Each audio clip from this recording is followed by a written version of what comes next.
Bismillahirrahmanirrahim. Assalamualaikum warahmatullahi wabarakatuh.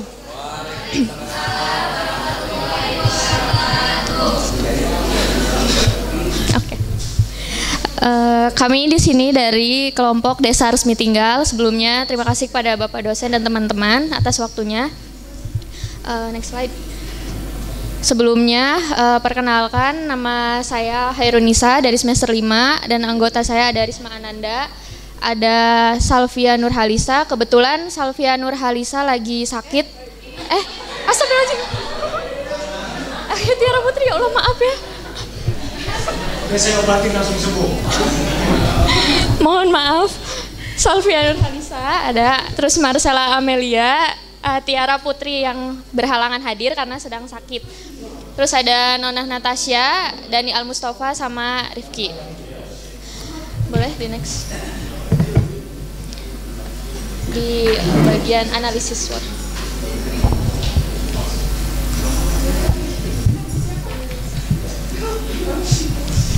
Sebelum masuk ke analisis SWOT, mungkin disinggung sedikit, Desa Resmi Tinggal ini memiliki kurang lebih 5.000 penduduk dengan luas wilayah 328 km persegi. Nah, Desa Resmi Tinggal ini juga memiliki 3 dusun, diantaranya ada Dusun Pogokan, Dusun Kebun Sagu, dan Dusun Joglo. Selanjutnya kita masuk ke analisis SWOT sistik bawang. Kita mengambil sampel sistik bawang karena ini adalah salah satu UMKM yang ikonik di Desa Resmi Tinggal. UMKM ini juga sudah berdiri dari tahun 2008 dan mempunyai nama brand sendiri yaitu Resmistik. Oke, analisis SWOT ini ada kekuatan, kelemahan, peluang, dan ancaman. Lanjut. Yang pertama kekuatan. UMKM ini memiliki bahan baku produk mudah didapat karena di Resmi Tinggal itu kebanyakan bekerja sebagai petani dan kebunnya itu kebun milik sendiri. Terus yang kedua ada bahan baku dapat diolah menjadi jenis olahan lain. Jadi bahan bakunya sendiri itu tidak hanya di UMKM ini tuh tidak hanya diolah menjadi sistik, tapi juga ada keripik seperti itu. Terus yang ketiga, produk sudah mempunyai nama brand yang tadi itu bisa dilihat namanya itu Resmistik. Terus yang keempat, produk sudah mempunyai packaging sendiri, bisa dilihat juga packagingnya seperti itu. Lalu produk ini tuh memiliki bentuk dan rasa yang bervariasi gitu. Jadi ada bentuknya tuh ada yang panjang, ada yang segitiga, ada yang bulat. Terus rasanya juga bervariasi, ada yang original, ada yang pedas, ada yang rumput laut seperti itu. Lalu selanjutnya kemasannya praktis, bisa dilihat sendiri bahwa kemasannya itu sudah mengikuti zaman gitu, udah modern kemasannya. Terus yang terakhir isi produknya juga yang bervariasi, bisa mulai dari 5 gram, 10 gram, dan sebagainya sesuai pesanannya. Bahkan bisa juga pesannya itu sampai 1 kilo, 2 kilo, bahkan 1 kuintal. Lanjut. Oke, yang kedua kelemahannya. Setiap produk yang memiliki kekuatan tentu saja memiliki kelemahan ya. Jadi kelemahan produk ini itu produknya itu mudah hancur jika penyimpanannya itu tidak benar dan tidak baik. Karena produk ini itu teksturnya tuh renyah, jadi harus benar-benar disimpan di tempat yang benar gitu, contohnya seperti toples, seperti itu. Terus yang kedua, produknya juga tidak tahan lama karena produk ini itu tidak memakai bahan pengawet. Terus yang ketiga ada peluang. Peluang di UMKM ini itu peminat makanan ringan sangat luas. Jadi dimanapun sudah ada gitu makanan ringan itu dan kebanyakan memang orang itu sangat menyukai makanan ringan. Lalu yang kedua, harganya lebih terjangkau karena bahan bakunya sendiri itu diperoleh dari perkebunan sendiri. Jadi bikinnya juga untuk dijualnya itu harganya pasti lebih terjangkau. Yang ketiga, produk bisa mendapatkan pesanan yang banyak di hari besar. Contohnya seperti hari Idul Fitri. produk ini tuh bisa menerima pesanan dengan jumlah yang cukup banyak gitu. Contohnya 1 kuintal di hari Idul Fitri ataupun kayak untuk pesanan buat kondangan kayak gitu.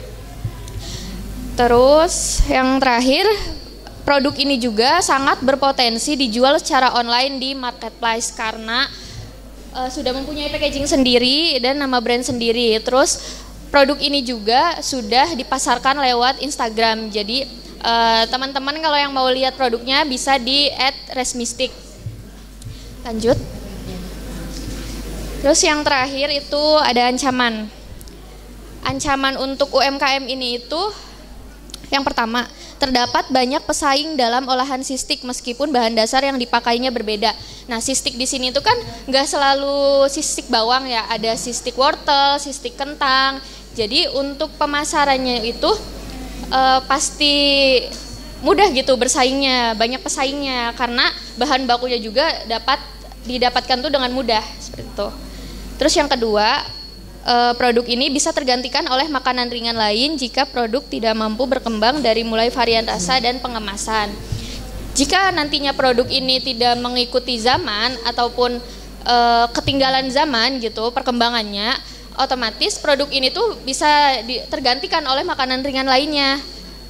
Jadi sistik ini tuh bisa tergeser gitu penjualannya seperti itu. Mungkin itu dari analisis SWOT sistik bawang. Lanjut. Terus ada data potensi UMKM. Yang pertama, sebagian pelaku UMKM sudah mendapatkan pelatihan tentang kewirausahaan. Jadi UMKM di Resmi Tinggal itu sudah mengikuti pelatihan dari dinas dan dari Shopee. Lalu yang kedua, banyak produk UMKM banyak produk UMKM menggunakan bahan baku yang mudah didapat dan relatif murah. Seperti yang tadi disinggung, bahwa bahan bakunya itu diperoleh dari kebun sendiri gitu, dari desanya sendiri. Lalu yang ketiga, terdapat beberapa UMKM yang sudah memiliki nama brand dan packagingnya sendiri. Seperti tadi contohnya seperti Resmistik itu sudah memiliki packagingnya sendiri dan nama brandnya sendiri. Juga ada beberapa UMKM lagi di Resmi Tinggal. Yang terakhir, UMKM di Resmi Tinggal ini cukup mudah mendapatkan akses informasi gitu. Jadi kita tuh cukup mudah mendapatkan informasi mengenai UMKM di Resmi Tinggal. Di laporan juga data-datanya itu langsung dari desanya, dikasih langsung jumlah UMKM di Resmi Tinggal itu berapa dan siapa aja. Kita sudah dapatkan itu. Lanjut. Terus yang terakhir, data permasalahan UMKM. Sebenarnya garis besarnya memang kalau di UMKM itu adalah permasalahannya itu di modal dan pemasaran. Nah, di Resmi Tinggal ini juga sama. Yang paling umum itu adalah dua itu. Yang pertama, pelaku UMKM terkendala modal. Cuman ada beberapa sebenarnya yang tidak tidak memikirkan ini gitu, bukan memikirkan, kayak modal itu bisa beliau cari gitu, usahakan, tapi untuk pemasaran itu benar-benar sulit gitu. Jadi inti dari permasalahan di sana tuh benar-benar di pemasarannya. Kalau untuk modal itu dari UMKM sendiri masih bisa mengusahakannya seperti itu. Lalu yang kedua, SDM-nya kurang. SDM kurang itu ada beberapa UMKM yang memang masih bekerja sendiri gitu, jadi sama keluarganya aja, seperti suami istri dan ibu dan anak. Kayak contohnya Resmistik ini tuh hanya dikelola oleh ibu dan anak. Jadi kalau misalkan ada pesanan yang banyak itu cukup keteteran gitu, tapi terkadang minta bantuan sama saudara-saudaranya gitu. Lalu yang ketiga, pelaku UMKM masih kesulitan dalam hal pemasaran. Seperti yang tadi disinggung, pemasaran ini benar-benar di sana itu cukup sulit gitu, karena jauh dari ekspedisi gitu. Lalu kurangnya wawasan dan kesadaran dari masyarakat dalam mengembangkan UMKM. Nah, UMKM di Resmi Tinggal ini karena stucknya itu di pemasaran, jadi mereka itu kurang mengembangkan UMKM-nya. Jadi kalau misalkan ada yang di WA aja, ada yang di Facebook, ada yang di Instagram, hanya stuck di situ aja karena memang mereka itu merasa bahwa pemasarannya itu sulit gitu. Jadi mereka hanya stuck di situ aja. Terus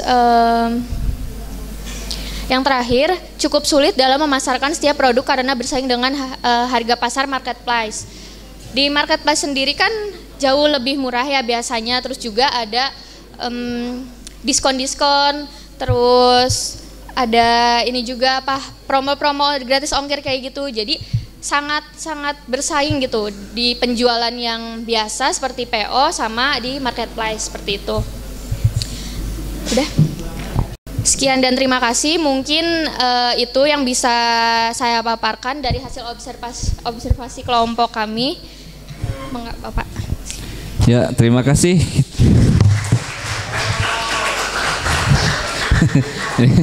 Lah lemas begini karena sama pertanyaannya. Bukan pertanyaan sih, evaluasi kita hampir sama. Kalau kita tanya nih, berapa jumlah UMKM yang ada di situ? Bisa jawab? Berapa? Ada berapa? Kurang lebih. Kurang lebih berapa? Ada. So. Jadi Pak di resmi tinggal tuh ada 3 dusun. Yang pertama ada dusun Joglo, ada dusun Pogokan, ada dusun Kebon Sagu. Nah di dusun Joglo tuh ada 27 pelaku UMKM. Di dusun Pogokan ada 28 kalau di Joglo. Kalau di Pogokan ada 27 dan kalau di Kebon Sagu ada 9 pelaku UMKM. Itu teh data dari desanya. Tahun berapa? Tahun sekarang. Terbaru.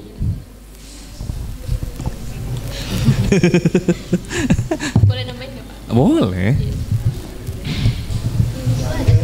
Nah, itu kan yang seluruhnya ya Pak. Kalau yang kemarin observasi itu karena ada beberapa kendala. Yang pertama itu emang pelaku UMKM-nya sendiri tidak ada dan tidak bisa ditemui. Terus yang kedua masalah kendaraan dan jarak juga.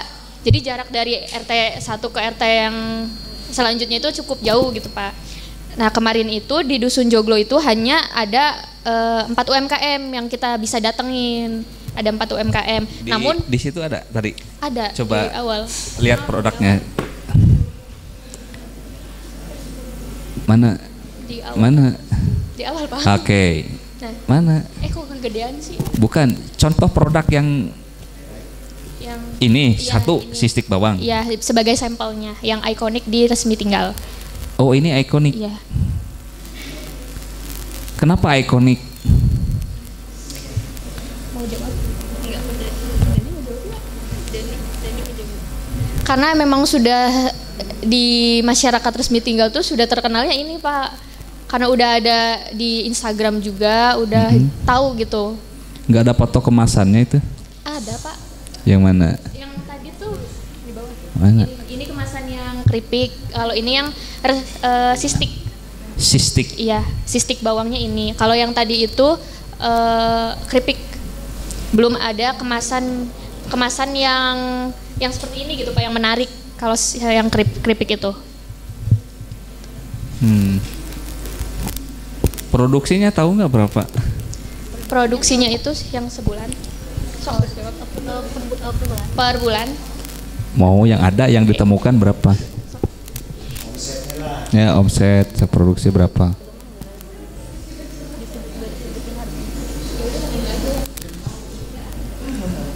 Berapa?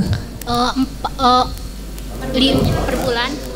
Enggak, Iya, yang tahunya berapa? Per bulan, per minggu atau per hari tahunya? per bulan 5 sampai 9 kg per bulannya gitu. 5 sampai 9 kilogram. Itu untuk pasar mana? Iya. Pasar pesanan. Tadi katanya ada Instagram. Sudah terkenal di Instagram benar tadi? Yang mana? Yang ini? Iya, yang ini. Yang ini. Yang tadi. Mungkin bisa pesannya tuh memang lewat Instagram sama ada WA juga. Oke. Jadi gitu. Di Instagram. Iya, resmi stick. Lanjut dulu. Desa apa tadi? Resmi tinggal. Oke, desa resmi tinggal. Setelah kamu melakukan observasi yang mungkin terbatas ya, kemudian kamu ingin mengumpulkan, kan observasi itu ingin melihat secara langsung, bukan sekedar hanya mendapatkan data sekunder, tetapi juga yang lebih penting adalah data primer yang langsung didapatkan dari sumbernya, bukan data dari desa atau dari mana, kan gitu ya. Justru saya akan balik tanya aja, apa yang menurut kalian, apa yang masih dirasa kurang di dalam melakukan observasi untuk dijadikan ini sebuah proyek? Apa yang masih dirasakan kurang? Itu tadi kan baru pertanyaan aja satu. Omsetnya sudah tahu belum, kan gitu? Dalam satu hari berapa? Kemudian yang membuat sistik bawang ini apakah cuma satu UMKM atau beberapa UMKM, kan gitu ya? Karena kemudian juga kalau dipasarkan dari kalangan mana saja yang membelinya, apakah setempat, apakah hanya kecamatan itu atau di Kabupaten Bandung atau bisa juga di tempat-tempat lain, maksudnya area, ya kan gitu ya? Kemudian kalau bicara SWOT, berarti selama ini kalian jelaskan yang lebih spesifik sebenarnya apa yang menjadi kekuatan UMKM di Resmi Tinggal ini. Bukan hanya sekedar secara umum, bahan baku tadi kan gitu. Terus tenaganya, pengolahannya, kan gitu ya. Secara detail yang langsung dari pelaku ini, pelaku dari sana. Kemudian juga kelemahan dirasakan seperti apa, ya, termasuk juga peluang-peluangnya. Nah, peluang-peluang itu tentu kalau dirasakan ada peluang, apa yang sudah diraih hari ini, ya minggu ini, bulan ini, terserah ya. Dan apa yang bisa, peluang itu bisa dikembangkan menjadi bulan depan kalau memang itu hitungannya per bulan depan apa gitu. Sehingga kalian menjadi jelas. Proyek yang mau kalian lakukan di Desa Resmi Tinggal ini, produknya apa, kan gitu, kekuatannya di mana, kelemahannya apa, kan seperti apa, peluang yang bisa diraih kembali seperti apa, tantangannya itu tantangan dari mana, apakah dari luar ataukah dari internal, dan apa yang harus dilakukan. Ketika tahu betul, ya, jelas di situ rinci kelemahannya apa misalnya atau tantangannya apa. Sehingga dalam proyek ini paling tidak memberikan jalan keluar bagi pelaku UMKM ini dari kalian sebagai mahasiswa berdasarkan keilmuannya, ya disarankan untuk melakukan hal-hal apa. Yang terpenting dirasakan nggak kalian merasa kekurangan data primer yang ada di sana? Akui aja dulu kan gitu ya. Kalau merasa kurang berarti nanti sebelum kalian melakukan proyek ini harus melakukan observasi ulang yang lebih detail kan gitu ya.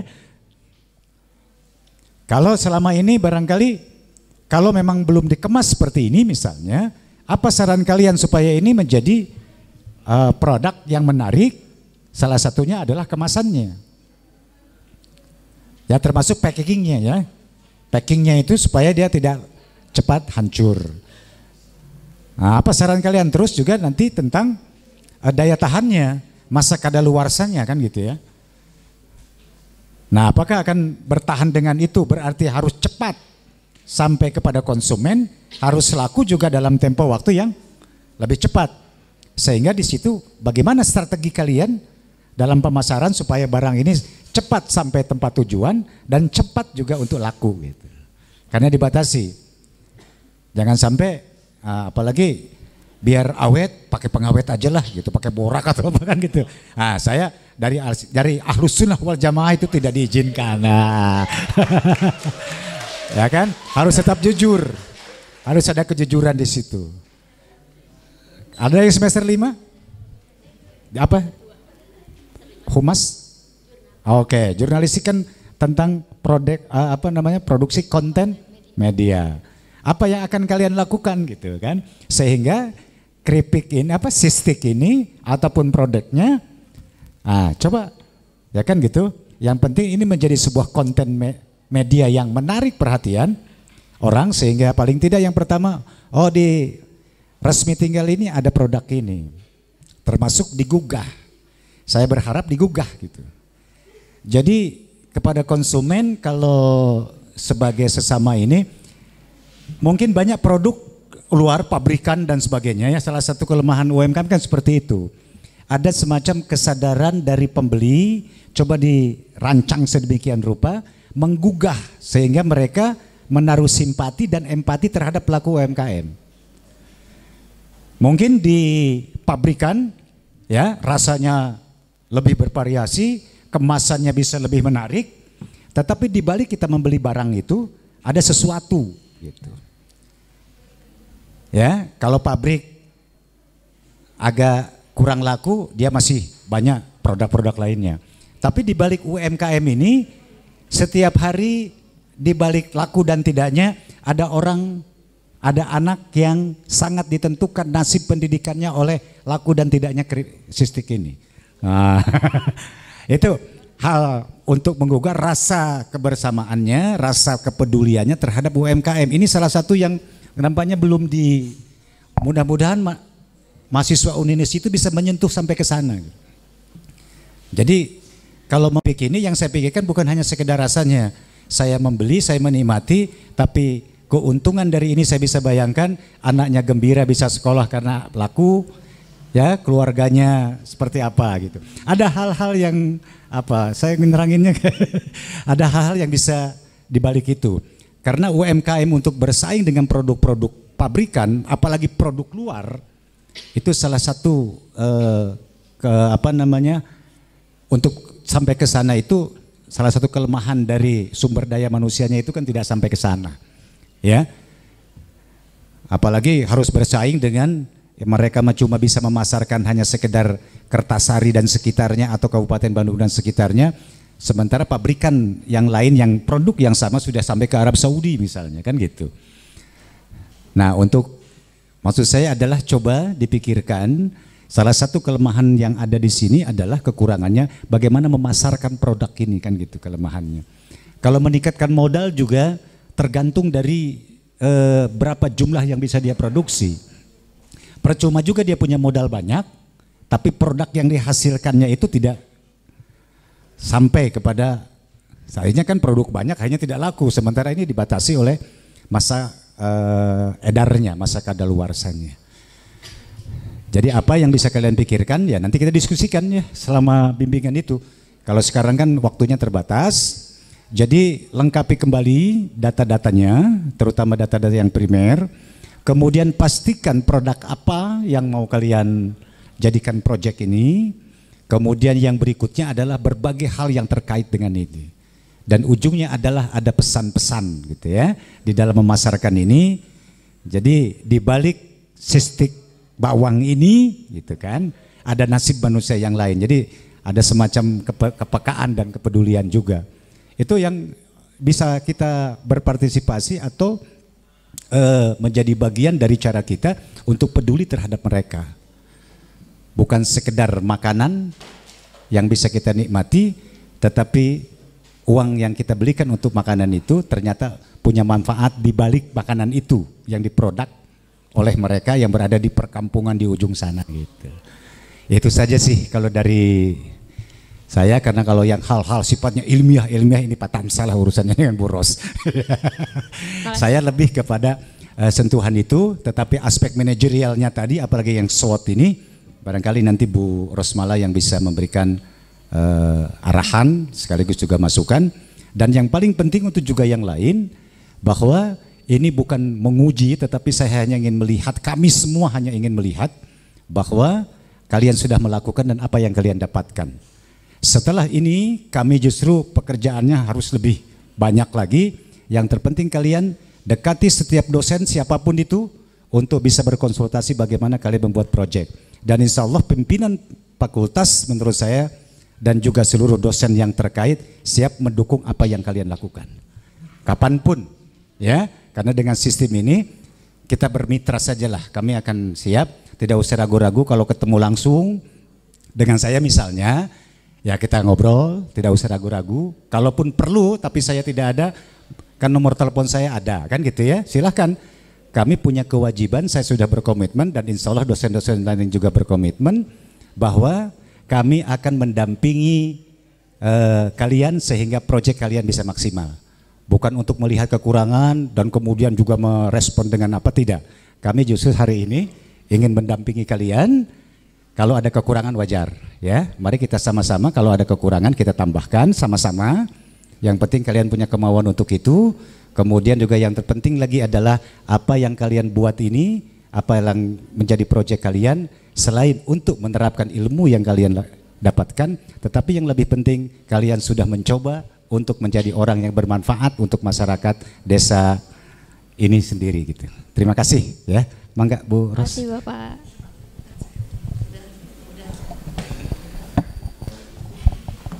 Cukup ya. Jadi sudah jelas. Ya karena ilmiah itu berawal dari data. Kita kan bukan main-mainnya, bukan main-main itu aja. Iya memang kita sedang main, sekarang kuliah itu kuliah main, kuliah pembelajaran dan sebagainya itu dalam konteks sambil main, tetapi juga harus ilmiah ada. Artinya tahap awal ilmiah itu dimulai dengan data, speak with data. Wah di sana maju, pertanyaan dan jawabannya, oh iya di sana maju, ada 200 peserta UMKM, yang satu bidang ini, yang satu kekurangannya adalah ini, punya pekerja sekian dan sebagainya. Kan yang lain teh, oh iya ilmiah. Nah harapan kita begitu, oke? Jadi sudah dicatat, oke? Masih punya waktu dan akan terus berjalan ini, jadi nggak ada masalah. Bisa kembali lagi mencari data yang lebih lengkap lagi dan sebagainya. Dan terus berkoordinasi dengan para dosen gitu maksudnya ya. Kami tidak meninggalkan Anda semua, enggak. Terima kasih. Atau ada mau yang sampaikan lagi? Cukup. Enggak ada video ini. Oke. Ini dari tadi pentesam nih. Ada yang semester 1 di sini?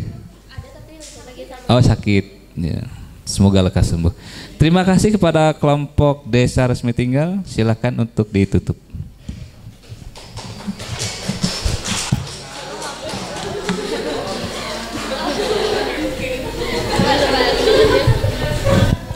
Baik, terima kasih kepada Bapak dan Ibu dosen atas saran dan kritikannya juga. Semoga ini bisa menjadi pembekalan buat kami ke depannya biar lebih mencari datanya lebih baik lagi gitu. Dan terima kasih juga buat teman-teman yang udah menyimak. Mohon maaf bila ada salah-salah kata. Wassalamualaikum warahmatullahi wabarakatuh. Waalaikumsalam warahmatullahi wabarakatuh. Terima kasih.